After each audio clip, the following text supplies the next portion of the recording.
The Kenyan ruling Jubilee coalition is tonight daring the opposition leader Raila Odinga to name those whom he claims stole proceeds from the multi-billion shillings Eurobond sovereign bond. National Assembly Majority Leader Aden Duale says Raila has failed to produce a shred of evidence on the alleged theft of Eurobond monies. At the same time, the ruling coalition now claims the opposition court is the biggest threat to the constitution, since it has lined up a series of proposed amendments that would end up mutilating the law. KTN's Patrick Amimo begins our coverage tonight. In his State of the Nation address, CORD leader Raila Odinga led the CORD brigade in accusing the Jubilee administration of taking Kenyans for a ride and failing to deliver on its pledges. 3 years later, the free laptops for primary schools entrants remains a pipe dream. The stadiums in the counties remain unbuilt.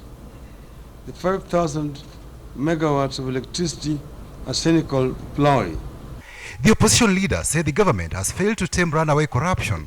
CORD claims the government cannot account for 250 billion shillings that was raised through the Eurobond.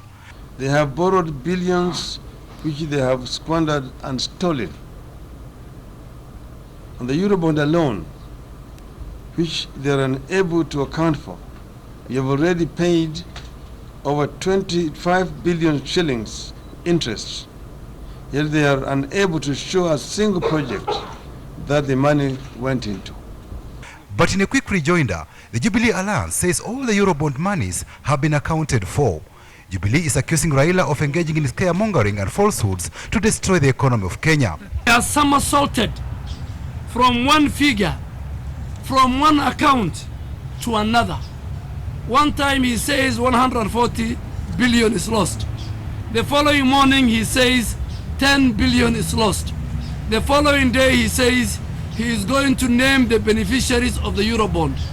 I dare you, Mr. Odinga, take the moral high ground, walk to EACC, walk to the office of the DPP, tell them who stole the Eurobond. CORD has also demanded to have the Electoral and Boundaries Commission, IEBC, restructured ahead of the 2017 polls that are only 20 months away. But Jubilee insists any changes to IEBC must follow the laid down procedure in the Constitution.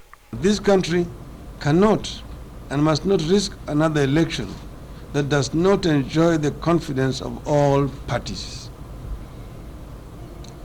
Yet you refuse to come to the table to discuss how to ensure that we have a level playing field and a referee you can all trust. Tell Mr. Odinga and the CORD brigade, the days when the IEBC commissioners could be selected through PPG is over. The roadmap of replacing and recruiting the IEBC commission is provided under the new constitution. Whenever this country goes close to elections, Ms. Odinga, the perennial candidate, begins to exhibit certain suspect behaviors. Driven by an overwhelming sense of defeat, he begins to make wild, irresponsible, and unsubstantiated statements to create fear and panic amongst the people of Kenya. The opposition has accused the government of scheming to roll back on democratic gains in the Constitution and muzzling independent institutions and offices through Parliament, where it enjoys a majority. These, the opposition claims, are attempts by the government to return Kenya to a single-party dictatorship. We are back to the era when the president would dismiss or appoint head of police or head of judiciary through a 1 p.m. radio announcement. The Auditor General is losing his independent powers. CORD is the biggest threat to the Constitution today.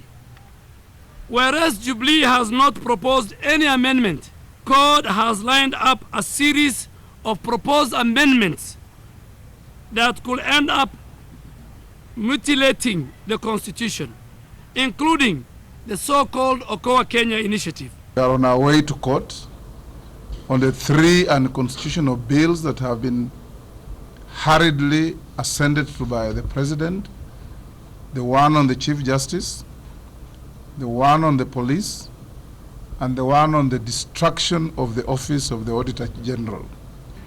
I believe CORD is well represented in the National Assembly. I did not hear of any objection during the passage of that law.